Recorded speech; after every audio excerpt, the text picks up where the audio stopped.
promessas de Deus, eu creio nas promessas de Deus, eu creio nas promessas do meu Senhor.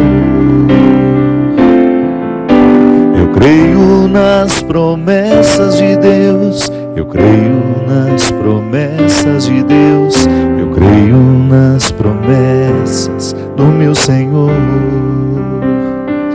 Se sou fiel no pouco, Ele me confiará mais. Se sou fiel no pouco, meus passos guiará. Se sou fiel no pouco, Ele me confiará mais. Se sou fiel no pouco, meus passos guiará.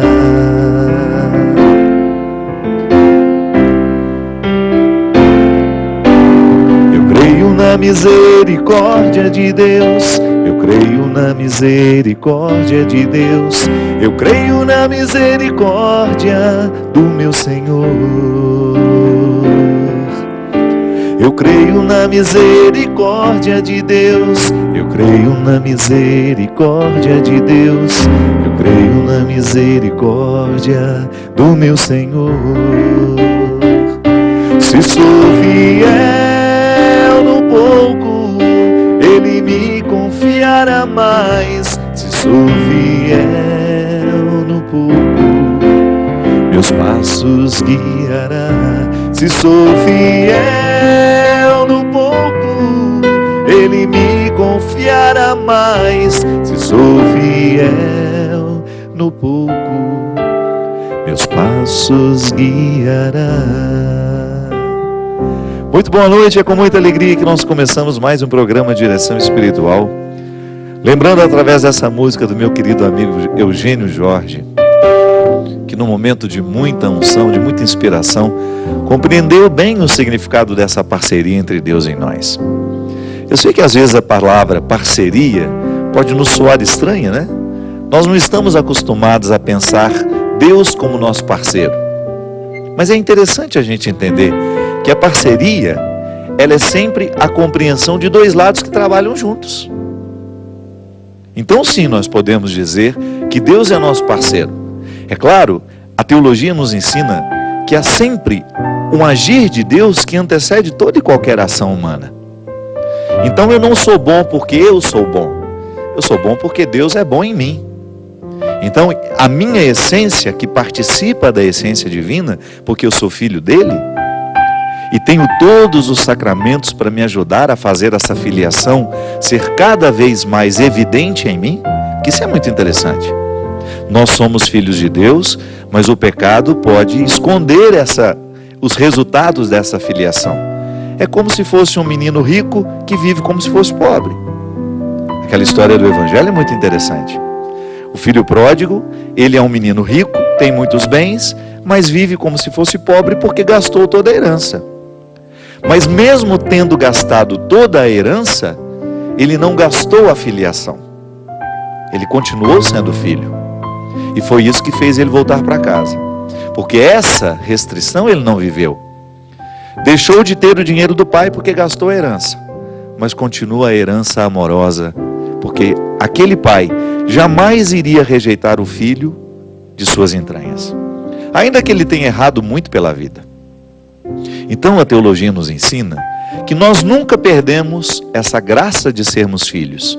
Mas por causa da vida que a gente leva, por causa das escolhas que a gente vai fazendo, a gente pode viver como se a gente não fosse filho.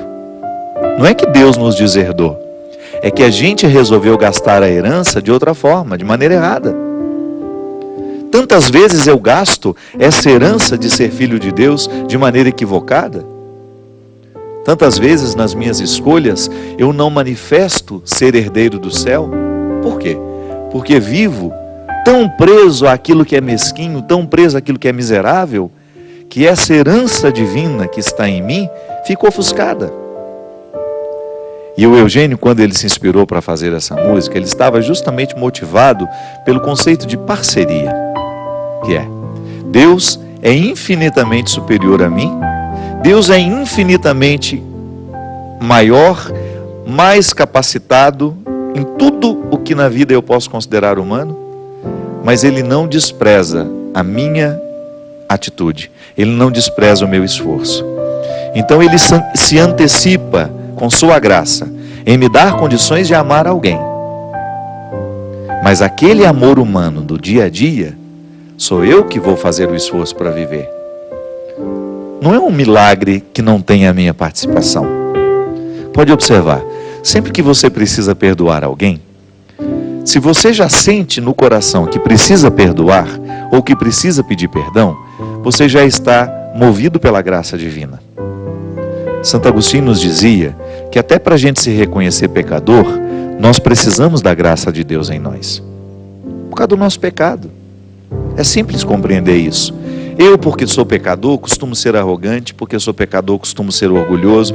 E quando sou arrogante, quando sou orgulhoso, eu sou incapaz de perceber os meus erros, de reconhecê-los. Então eu sempre vou achar que é o outro que errou, que é o outro que pisou na bola, que é o outro que não fez tudo certo. Tudo bem, ele pode até ter errado, ele pode até ter feito tudo da maneira como nós não combinamos, mas é sempre interessante a gente oferecer ao outro uma nova oportunidade. E isso é ação humana. Deus me motiva a reconhecer, Deus me dá condições de reconhecer os meus erros, como se uma luz fosse acesa sobre a minha consciência, capaz de me fazer compreender a vida equivocada que eu levo, os relacionamentos equivocados que eu estabeleço, as atitudes grosseiras que eu posso ter com alguém. Mas aí, depois de me iluminar através da sua graça e até me dar o dom do arrependimento, sou eu que tenho que ir lá andar aquela pequena distância que me separa do meu irmão, bater na porta e pedir perdão. Se alguma coisa não ficou bonita na história, é sempre uma oportunidade de bater na porta e pedir perdão. É assim que essa parceria se estabelece. Então Deus quer que a gente seja feliz, mas Ele não virá ser feliz por nós. Ele não vai mexer nas peças do quebra-cabeça da nossa vida. Ele vai apenas nos motivar a mexer nas peças. Porque senão, minha gente, Ele faria tudo por nós, e não é assim. Uma educação madura não permite que o outro faça tudo por nós. É como você educar seu filho. Aos poucos você vai criando no seu filho condições de fazer sozinho aquilo que ele antes dependia tanto de você. E às vezes a gente erra muito quando a gente não ensina o outro a fazer o que ele precisa aprender. Aí a gente fica fazendo eternamente para ele, com aquela ilusão de que nós seremos eternos na vida dele. E se um dia a gente se ausenta? Como é que o outro fica se ele não passou pelo aprendizado? Então, o amor maduro nos ensina a cuidar do outro, mas ensinar ao outro a sobrevivência. É igual ao governo. Nós achamos bonito que o governo esteja preocupado com os pobres, que o governo seja capaz de criar um sistema que retire essas pessoas da pobreza. Mas nós também não podemos achar bonito um governo que mantém essa pobreza com interesses eleitorais depois, como a gente vê em muitos países da América Latina. É bonito a gente ver um governo diminuir a cada ano o índice de pobreza, porque favoreceu aquelas pessoas a oportunidade de aprenderem um trabalho, de viverem um processo educacional que capacitasse essas pessoas a terem um emprego melhor. Não é assim que a gente quer um Brasil? Não é assim que o mundo fica melhor? Quando a gente é motivado a recrutar os nossos recursos e não receber tudo de graça. Não. O amor, o cuidado faz com que a gente queira cada vez mais que o outro supere os seus limites. Os governos deveriam agir assim em relação aos pobres. Dar aquilo que falta e no momento em que dá aquilo que falta, dá um pouco a mais, que é condições de superar para que depois aquelas pessoas trabalhem e que com dignidade possam viver as suas vidas. É assim que a gente quer o Brasil, é assim que a gente quer o mundo, cada vez mais capacitado para que as pessoas tenham condições de fazer por elas mesmas e não ficar esperando que o governo seja um eterno doador da vida que a gente precisa ter. Deus faz a mesma coisa. Se o pai que ama o filho faz isso com ele, de suprir as necessidades, mas ao mesmo tempo em que supre as necessidades básicas, ensina aquela criança a buscar depois, por suas próprias forças, o que lhe é necessário, Deus não vai fazer diferente com a gente. Por isso que a música fala: se eu sou fiel no pouco, Ele me confiará mais. Se sou fiel no pouco, Ele me confiará mais. Se sou fiel no pouco, meus passos guiará. Se sou fiel no pouco, Ele me confiará mais. Se sou fiel no pouco, meus passos guiará. Olha como é interessante isso. Como é que a gente é fiel a Deus nas pequenas coisas? Se hoje Deus acendeu no meu coração uma luz para me incomodar com alguma coisa, digamos que hoje eu tenha identificado que eu estou tratando mal a Teca, que é a pessoa que cuida de mim. Se hoje de repente eu tivesse sido iluminado por Deus, volto a dizer como no início, não sou eu que sou capaz de perceber por mim mesmo, é a graça de Deus agindo em mim, que me mostra que eu erro. Já é a ação de Deus em nós, quando nós percebemos que erramos. Aí eu começo a olhar para o meu jeito de tratar a Teca e vou fazer um compromisso comigo e com ela. Eu vou minimizar tudo aquilo que me faz tratar de maneira errada a Teca. E eu vou ser fiel àquilo a que me comprometo. Minha gente, é impressionante como Deus faz grandes milagres em nós quando nós oferecemos a Ele pequenas atitudes. Pequenas atitudes geram grandes milagres. É igual a pequena disciplina. Se eu preciso emagrecer, eu tenho que estabelecer todos os dias uma pequena disciplina para mim, que não muda a minha vida. Meu médico, um grande amigo, que até faleceu, vítima de um câncer, meu querido Ítalo Defines, morreu jovem ele me dizia sempre: não é a dieta de um dia que nos emagrece e não é o exagero de um dia que nos engorda. É a falta de disciplina. É isso que retira a saúde do nosso corpo. É isso que faz a gente acumular as gorduras desnecessárias e nocivas para o nosso organismo. Quando eu não tenho a disciplina de olhar para o meu dia e de proporcionar esse grande milagre que é a minha saúde através de uma atitude, eu não posso acreditar em milagre. Eu só tenho o direito de acreditar no milagre que eu ajudo a contribuir.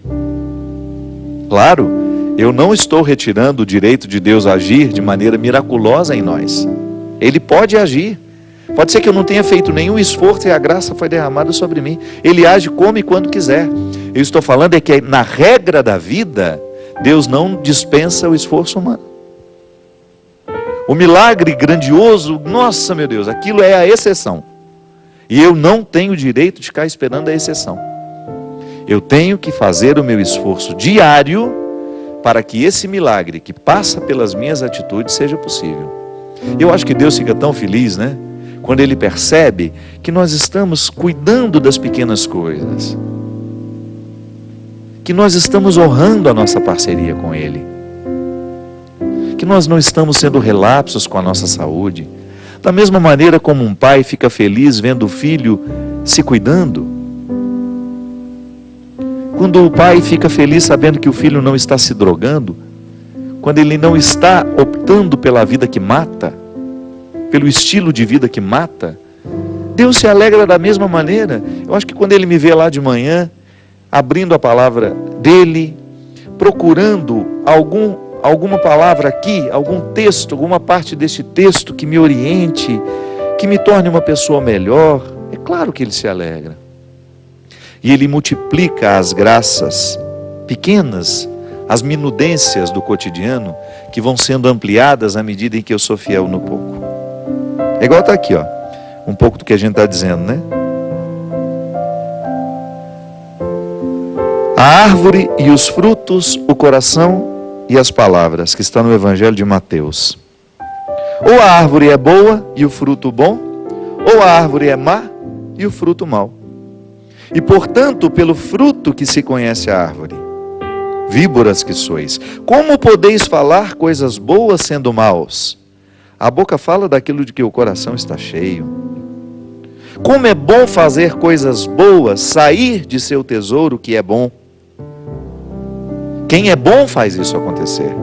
Mas quem é mau faz sair coisas más de seu tesouro que também é mau. Olha que interessante isso. Como é que nós vamos acumulando este tesouro que pode ser bom ou pode ser mau? É através daquilo que nós vamos escolhendo viver. Aqui, Jesus está dizendo que a pessoa que é má, na sua natureza, sabe quando a pessoa vai ficando má, ruim? Quando ela vai fazendo parcerias com as coisas ruins da vida. Porque nós não nascemos maus. A própria filosofia já dizia isso. O homem é bom, o homem nasce bom, o meio é que o corrompe. O meio é que o estraga. O que é o meio? São as influências que eu tenho, são os amigos que eu levo para minha casa, são as pessoas que eu permito que tenham influência sobre mim. Esse é o meu meio. E é este meio que pode me estragar, ou é este meio que pode me salvar. Então, se eu estou fazendo escolhas ruins, é bem provável que eu esteja tendo um tesouro mau. Então fica muito difícil eu, tendo um tesouro mau, querer oferecer coisas boas aos outros. Por isso que ele disse que pelo fruto se conhece a árvore. Se o fruto não está bom, a doença não é só do fruto, é de quem está produzindo aquele fruto. No outro evangelho também ele fala das vinhas que estão doentes e que não produzem mais frutos. Não é? Não é assim? Lembra-se daquilo?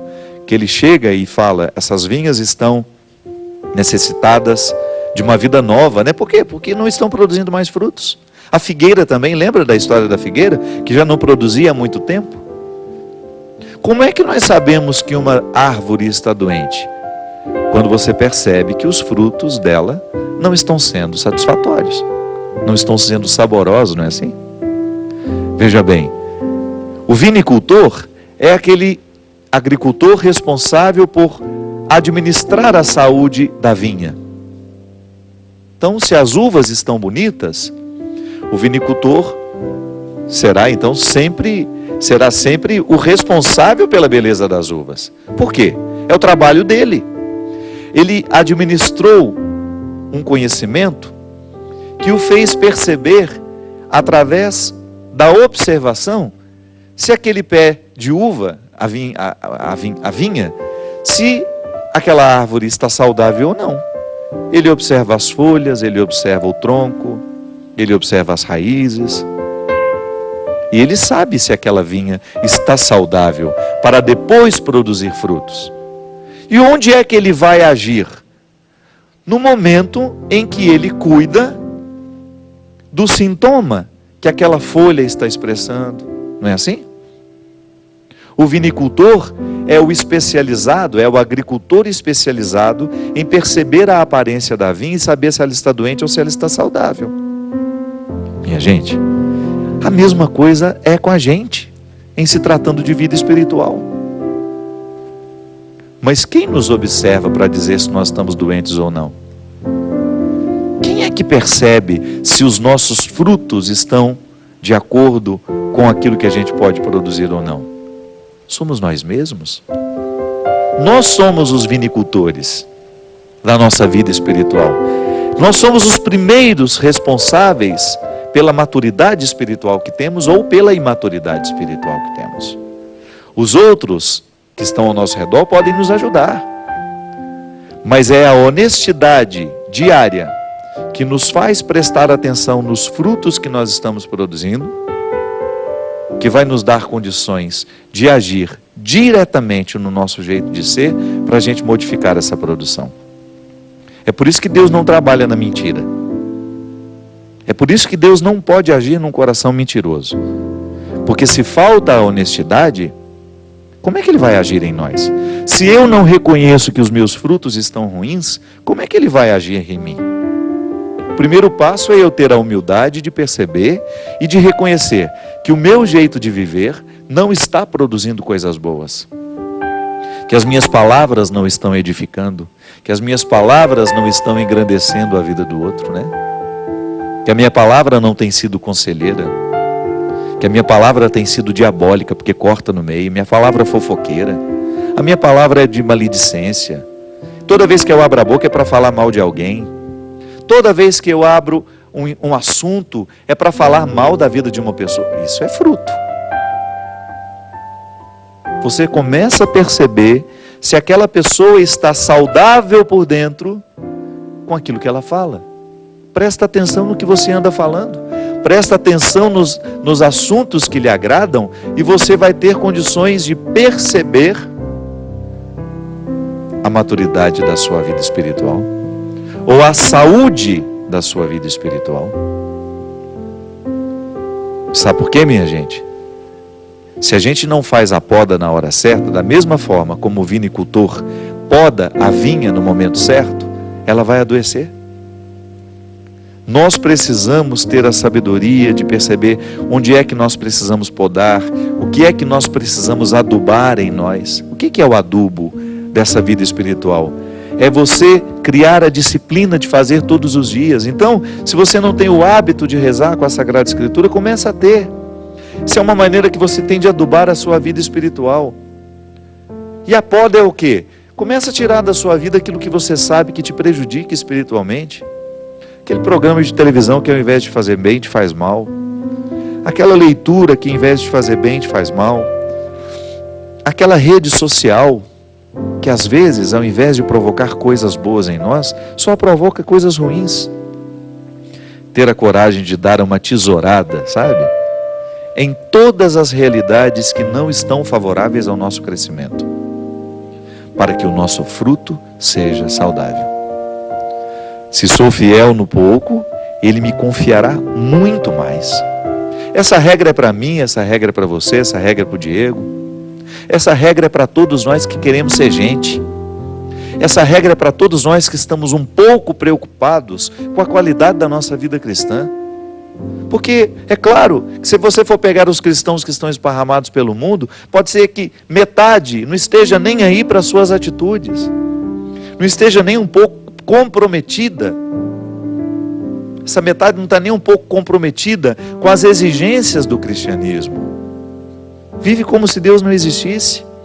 Tem apenas uma religião de preceito. Mas não é o nosso caso. Se nós queremos crescer, se nós queremos que o nosso cristianismo seja frutuoso, nós temos que ter muita honestidade na observância desses frutos. E a partir do fruto que você produz, você ter coragem de interferir no processo que faz nascer esse fruto. Então tá bom, eu estou fofoqueiro. O que está me fazendo ser fofoqueiro? É aquele grupo de amigos. Então neutraliza o poder daquele grupo sobre você. Fale menos, esteja menos. Ou quando aquele assunto começar a falar, gente, eu gostaria de mudar um pouco o meu jeito de ser e quem sabe vocês possam me ajudar. Queria falar menos. Queria falar só coisas que realmente possam engrandecer a nossa convivência. Vamos mudar um pouco os nossos assuntos. Vamos falar de coisas que nos agreguem, que nos façam bem. Ali, você está interferindo de maneira direta na produção dos seus frutos. Isso é uma responsabilidade, minha gente, que nós não podemos abrir mão. Isso é determinante para que o nosso cristianismo seja frutuoso ou não. Não podemos abrir mão da oportunidade de melhorar a produção das nossas palavras, a produção das nossas atitudes, a produção dos nossos pensamentos. Porque o tempo todo eu estou pensando, o tempo todo eu estou falando, e isso precisa ter qualidade. A gente precisa prestar atenção na qualidade do que a gente pensa. A gente precisa prestar atenção na qualidade da nossa palavra. Será que a minha palavra está engrandecendo alguém? A gente precisa prestar atenção na palavra que a gente escreve. Porque tudo isso é fruto. E tudo isso nos expõe. Tudo isso é testemunho ou contra-testemunho do nosso cristianismo. Deus é o nosso parceiro nessa história. Quanto mais a gente for fiel àquilo que Ele nos oferece, muito mais Ele vai nos oferecer para que a gente continue trilhando este bonito caminho da maturidade espiritual. Se sou fiel no pouco, Ele me confiará mais. Se sou fiel no pouco, meus passos guiará.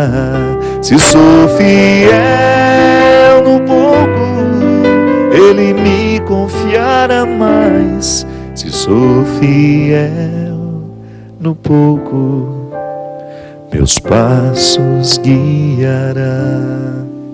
Nós vamos para um rápido intervalo e a gente volta já já.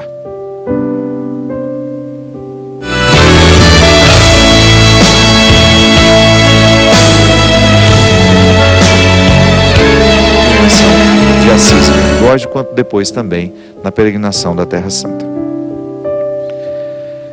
Tenho aqui um e-mail que eu achei muito interessante, está muito dentro, coincidentemente, eu não tinha prestado atenção, mas está muito dentro dessa palavra que nós tivemos, né, no primeiro bloco do programa.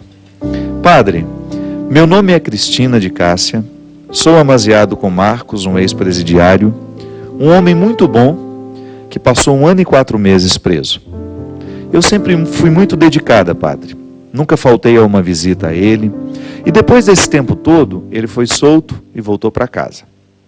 Padre, lá dentro ele falava que seríamos muito felizes, que o nosso amor era muito verdadeiro. E depois que ele saiu, tudo foi muito diferente.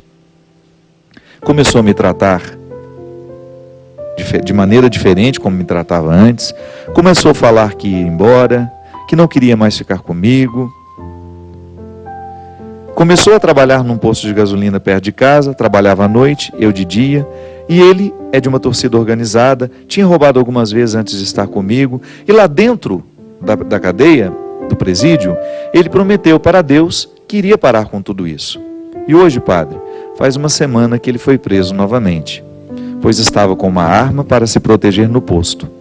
Aí descobri que ele estava com uma outra mulher. Achei nas coisas dele um celular com mensagens. Ele falou para o advogado que ele não quer que eu vá visitá-lo e me escreveu uma carta. Padre, por que Deus faz tudo isso comigo? Estou sofrendo 2 vezes pela prisão e pela traição. O que faço? Preciso de uma luz. Não estou conseguindo entender por que Deus pode transformar uma pessoa. Se Ele pode transformar uma pessoa, por que não transformou Marcos? Porque a liberdade do Marcos, na primeira vez, foi um milagre, e eu vi com os meus próprios olhos. Eu pedi a liberdade dele, mas a mudança tinha que ser por completo, pois Deus falava tanto comigo, e o que aconteceu? Padre, estou sofrendo muito, estou com medo dessa tempestade não passar e de eu me afundar com ela. O que está acontecendo? Por que o Marcos não pôde ser modificado por completo? Um grande abraço, a sua bênção. Cristina, é muito difícil a gente mensurar o tanto que Deus tem acesso ao coração de uma pessoa.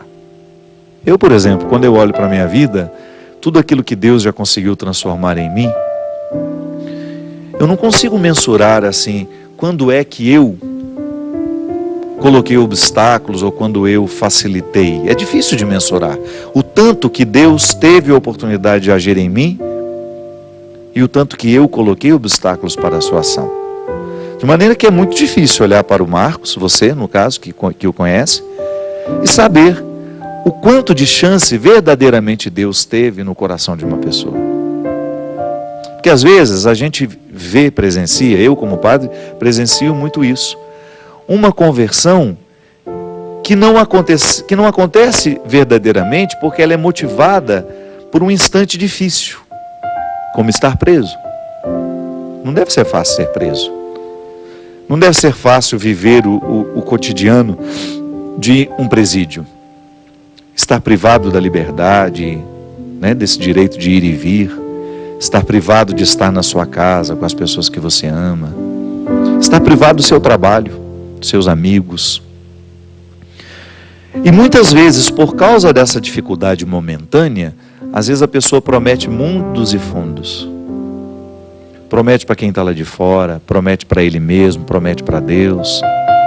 E às vezes a gente até acha que uma conversão está acontecendo. é que na verdade, volto a dizer, a gente não tem como mensurar o quanto realmente Marcos foi modificado por Deus no momento em que ele estava no presídio. O que a gente percebe é que os frutos que hoje ele tem oferecido não são frutos de um homem convertido. Não são frutos de um homem que realmente fez um pacto com Deus e quis ter a sua vida transformada por ele. Porque a partir do momento que ele já abre as portas para que essa vida criminosa comece a retornar através das suas atitudes, ele está colocando à prova, né? Ele está nos provando de que ele não levou a sério aquele compromisso que ele levou lá dentro, que ele assumiu lá dentro um dia. Volto a dizer, talvez ele possa ter feito toda essa promessa a você, a ele mesmo e a Deus, motivado pelo sofrimento que ele vivia naquela hora de privação. Agora, uma conversão exige muito mais do que uma emoção provocada por uma dificuldade que se sofre.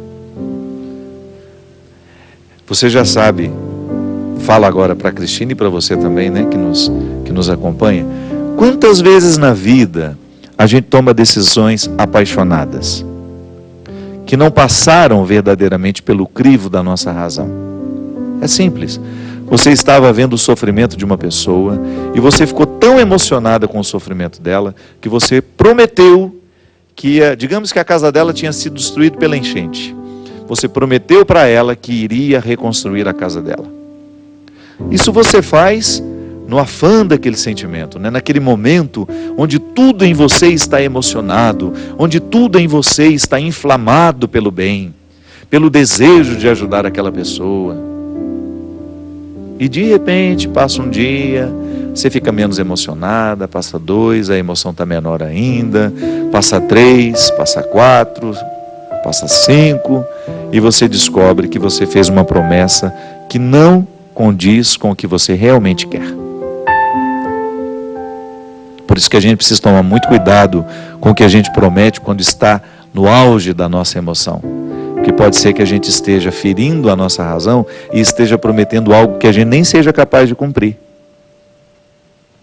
É o que muitas vezes acontece quando nós tomamos decisões movidos por paixões ou pelo próprio sofrimento. Então eu estou passando por uma dificuldade, eu quero tanto que Deus faça aquilo por mim, que eu vou lá e faço aquelas promessas, como muita gente tem o costume de fazer, né? Oh meu Deus, me livra dessa situação que eu vou parar de fumar. Aí Deus nos livra, ou o próprio acaso nos livra, né? Deus age através também do acaso. A situação se resolve e de repente você está indisposta para cumprir a parte daquilo que você prometeu. Por quê?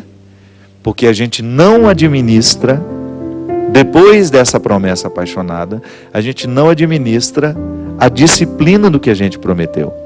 Então, se eu quero ajudar a reconstruir a casa da outra pessoa, ainda que eu não tenha condições de fazer tudo sozinho, é o mínimo que eu posso fazer e falar, olha, eu te prometi no momento em que eu estava muito envolvido com o seu problema, mas eu não tenho condições, porque se eu te ajudar a reconstruir a sua casa sozinho, eu vou me prejudicar financeiramente, eu não tenho estrutura financeira para lhe ajudar, mas eu tenho um pouco para lhe dar, e esse pouco que eu vou lhe dar, não vai criar um problema para mim, vai lhe ajudar a começar a construir uma solução, e eu me comprometo a ajudar, a arrecadar de outras pessoas que tenham condições de dar um pouco também para a gente resolver o seu problema. Isso é racional. Então, quando eu prometo que vou reconstruir a casa, mesmo sabendo que eu não tenho dinheiro para isso, eu estou tomando uma decisão apaixonada. Eu estou tomando uma decisão inflamada pelos impulsos do momento. Agora, se depois eu administro o impulso do momento e vou ser disciplinado de maneira que eu, ainda que eu não tenha condições de realizar aquilo tudo que eu prometi, mas possa dar passos na direção daquilo que eu prometi, aí então nós estamos falando de uma disciplina, de uma honestidade. O Marcos, minha filha, ao prometer a você que ele seria assim, que seria assado, lá dentro do presídio, você não pode acreditar em tudo que diz uma pessoa que está passando naquela situação. Você precisa dar a ela o direito de sair, de retomar a vida, para saber se aquilo que no instante prometido corresponde àquilo que ela realmente quer. Porque o outro tem o direito de ir embora. Porque ele prometeu que ficaria, ele pode ter prometido sem realmente sentir que poderia prometer. Ele pode ter o direito de ir embora. Pode ser que ele não esteja tão... pode ser que ele não te ame tanto, ele não ama o suficiente para ele ficar. Então é muito mais sábio da sua parte administrar o seu sofrimento. Começar a pensar, olha, Deus ainda não fez essa obra na vida do Marcos, mas ele pode fazer na minha. Eu não vou permitir que essa partida dele provoque em mim esse final do seu e-mail aqui. Não é justo com você. Você está dizendo que está com medo de que essa tempestade lhe naufrague. Que isso? Você não pode desestabilizar a sua vida por causa de uma relação amorosa que não deu certo. Isso, momentaneamente, você até pode ter o direito de sofrer. Meu Deus, como me desestabilizou essa perda. Meu Deus, como me desestabilizou ver esse homem ir embora. Você tem o direito de dizer isso. Mas dizer que você vai naufragar por causa disso, aí está faltando comprometimento com a sua verdade pessoal. Ninguém é tão grande assim que tem o direito de naufragar a nossa vida. Você não tem o direito de conceder a ele esse peso todo. Não se trata, eu acho que às vezes você fica pensando, por que Deus não fez um milagre na vida do Marcos? É porque você gostaria que tudo acontecesse de acordo com a sua vontade. Não é justo isso. Não é justo você pensar ou perguntar a Deus por que Ele não fez o milagre completo. As pessoas, quando não realizam a sua parte, o milagre realmente não é completo. Que Deus quer este homem livre, que Deus quer este homem liberto do crime, nós não temos dúvida.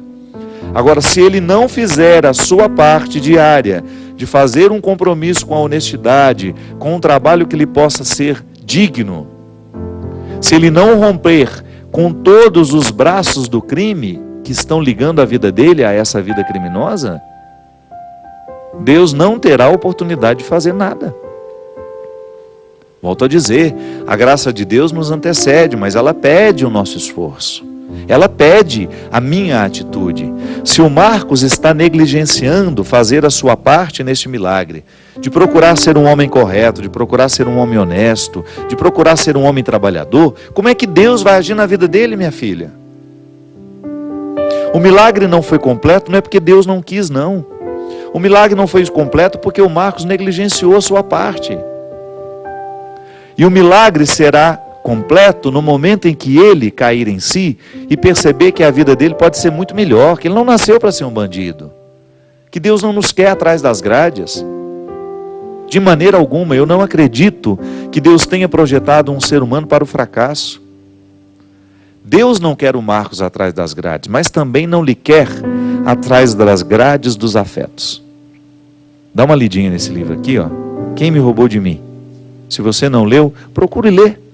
Quem sabe ele vai lhe ajudar um pouco a identificar que se você não tiver amor próprio, dá uma focalizada no livro, isso, para ela poder saber encontrar. Em todas as livrarias do Brasil você encontra esse livro. Quem me roubou de mim? O sequestro da subjetividade, o sequestro de pessoas que passam pela nossa vida e roubam a nossa alegria, que a gente permite que seja roubada. Volte a ser dona de você, volte a se amar. Cristina, se você não estabelecer com você um pacto de liberdade interior, naufraga mesmo. Mas não é porque Deus quer que você naufrague.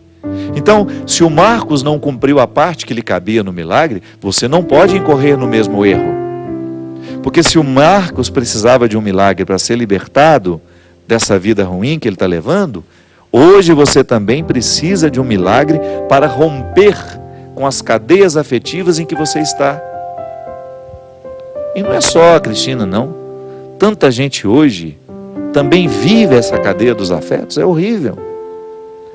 Tantas pessoas amarradas em sentimentos que no primeiro momento parecem amor, mas não é, posse. Não posso acreditar numa pessoa que quer ser dona da minha vida. Não posso acreditar no amor de uma pessoa que quer ser dona de mim. Ninguém tem o direito de querer ser nosso dono. Ninguém tem o direito de querer ser o meu dono, por mais que me ame. Se eu permito que alguém seja dono de mim, eu estou me traindo. Eu estou traindo o amor que Deus tem por mim. Essa é a dinâmica desse livro. O livro Quem Me Roubou de Mim foi escrito no momento em que eu administrava a situação de uma amiga que passava por um sequestro terrível dos afetos. Passava por um momento doloroso por causa de um namoro que ela vivia, que ela tinha perdido o direito de decidir o que ela queria para a vida dela. O outro tinha um poder tão diabólico sobre ela, que semeou dentro do coração dela uma dependência que ela não conseguia arrancar sozinha. Esse livro não é uma teoria, não é uma realidade que eu vi de perto, e eu vejo toda hora. Eu já experimentei na minha carne. Não tem nada pior do que você viver uma amizade possessiva, um namoro possessivo, uma filiação possessiva, uma maternidade possessiva. É muito tênue, gente. O limite entre amor e posse é muito tênue. Se a mãe não cuida, ela fica querendo ser dona do filho dela. Se o pai não cuida, ele fica querendo ser dono do pai. Pelo amor de Deus, não. O outro é um outro ser humano. É outro. Eu sou por acaso o pai dele, responsável por educá-lo, por fazer de tudo para que ele seja um homem feliz. Mas eu não tenho o direito de dizer o que ele vai fazer da vida dele, o que ele vai estudar. Ele não será um desdobramento dos meus desejos. Eu não tenho o direito de impor ao meu filho: você vai ser médico porque eu queria ser e eu não pude ser, então você vai realizar o meu sonho. Não, meu amigo, vou realizar sonho de ninguém. Vou realizar os meus sonhos. Porque se eu me dispor a realizar os sonhos dos outros, eu não vou ser feliz. Eu não estou nem um pouco preocupado em realizar o sonho da minha mãe, do meu pai, do meu irmão, da minha tia, da minha avó, do meu papagaio, do meu balá de manga. Não estou nem um pouco preocupado em querer realizar o sonho dos outros.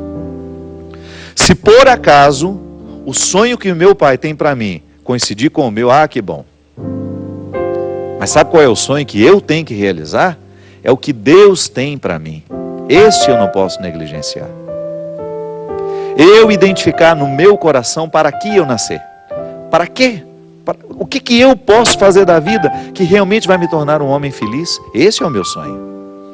É o sonho que Deus quer para mim.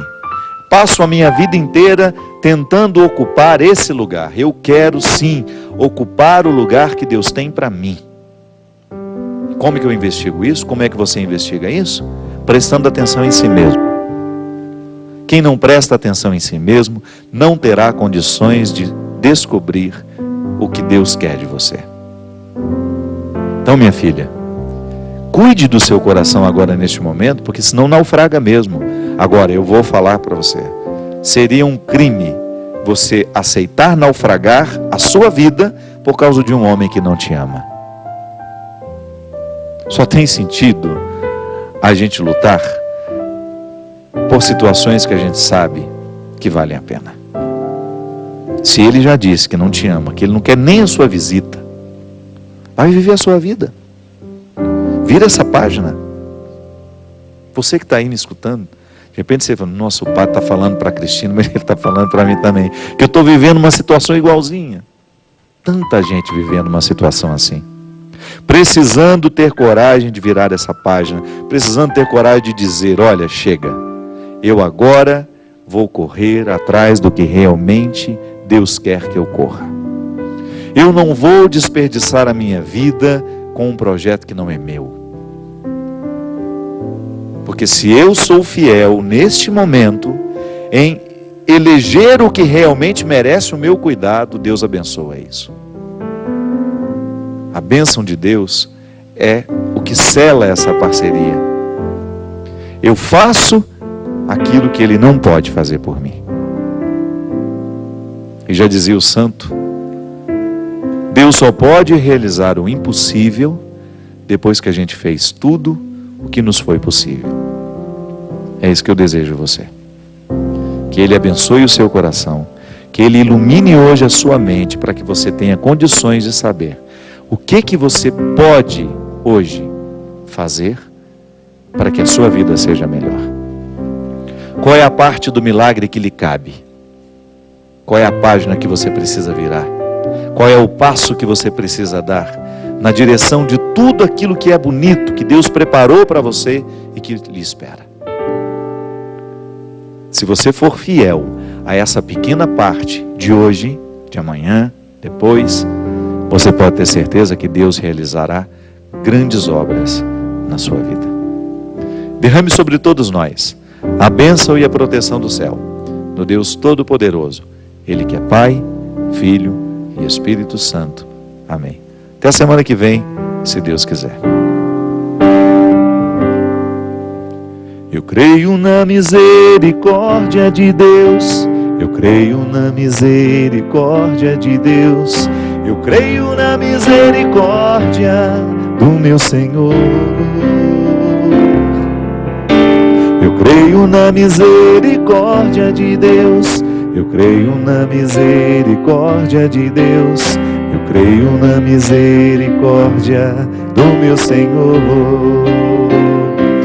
Se sou fiel no pouco, Ele me confiará mais. Se sou fiel no pouco, meus passos guiará.